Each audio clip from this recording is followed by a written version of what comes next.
Hey guys, and welcome to a brand new video. Today I'm going to be showing you how you can easily shiny hunt Beldum in Pokemon Legends EA. Now there's technically two ways to do this. The first method that I'm going to show you definitely spawns brand new Beldums. The second method isn't as tested, but it is a lot faster. So if you guys do try the second method, let me know if it works for you. But the first method definitely works. So I'm going to show you both of them regardless. Anyway, fly to Lysander Cafe. You can't miss it. Part of the story. It's a fly spot. You go through the cafe, and then you go into the labs.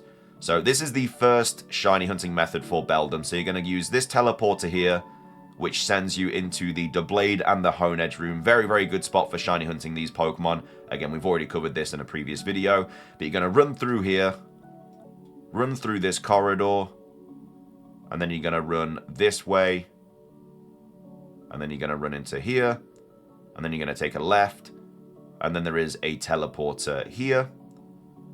And then you're going to use this teleporter here. And then this is kind of the despawn respawn room that you have to keep running back into. Now, there is a really annoying Manectric and Electrike here. Definitely advise knocking those out because they're just going to keep hitting you with like Thunderbolts and stuff. But either way, you're going to keep running back here. And then the Beldum and the Matang do spawn in here. So you can see there's a Beldum and a Matang there. You can't really lock onto them and look at like the gender and stuff. You can only really check the levels to show that they are respawning and despawning, but either way, I'm sure that they'll both be Beldums this time. So I'm going to run back to this teleporter. You don't have to use the teleporter, luckily, because obviously that would just make this whole shiny hunt a little bit more longer. But as you can see, I run back in here. Well, there's another Beldum and a Matang, but you can see that they have despawned. We're 49 and 50. I'm going to run back again. And then I'm going to run back into this room. Again, it's quite a long distance for the respawn and despawn, but unfortunately the teleporters don't just kind of like keep spawning brand new Beldums and Matangs, which is really, really unfortunate. Then I'm going to run back this way, and then I'm going to go in here. Hopefully it's two Beldums this time, so it can obviously show that they are definitely despawning. Well, it's 49 and 49 again, so obviously it was 49 and 50 last time, so they are respawning and despawning. But again, it'd be nice if they had a gender, so you could definitely check if they're like male and female and stuff. I'll just do it one more time so you definitely know that it is, of course, respawning and despawning them. Just run into the corner of this room. I guess you could use the teleporter if you wanted to definitely despawn them, but again, it's just a little bit longer.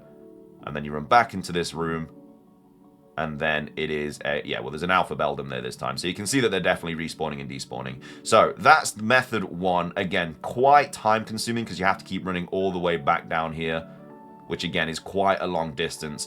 Now there is a second method, which again I've not tested as much, but let me know if it works for you. So you're going to go to the main room, and then you're going to go past the first teleporter. You're going to go through this room, past the Manectric, and then, well, the Houndoom, should I say, and then you're going to use this teleporter here. So when you use this teleporter here, you teleport to this room, and Beldum and Matang spawn here, which is obviously close to the 50-meter radius. So you should be affecting everything around here when you use this teleporter. And if this does affect the Beldum and the Matang, you can obviously just keep clicking A here, which is a lot faster than running back and forth on yourself. So if this does work, I would advise doing this for like 20 minutes or whatever, AFK it, and then you go back and check. Because obviously if a shiny spawns here, it's not going to despawn.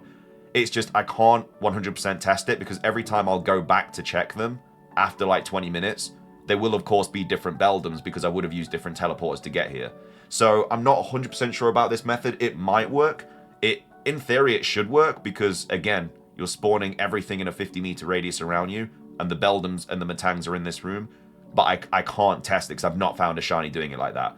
So if this does work, let me know in the comments. If somebody does find a shiny this way, I'll update the comments and saying that it does work. But yeah, the first method definitely works. The second one, I'm just not sure about because I haven't found a shiny doing it yet. So if you do try the second method, let me know. But the first method definitely works. Either way, though, that's how you easily shiny hunt Beldum in Pokemon Legends EA. Thanks for watching.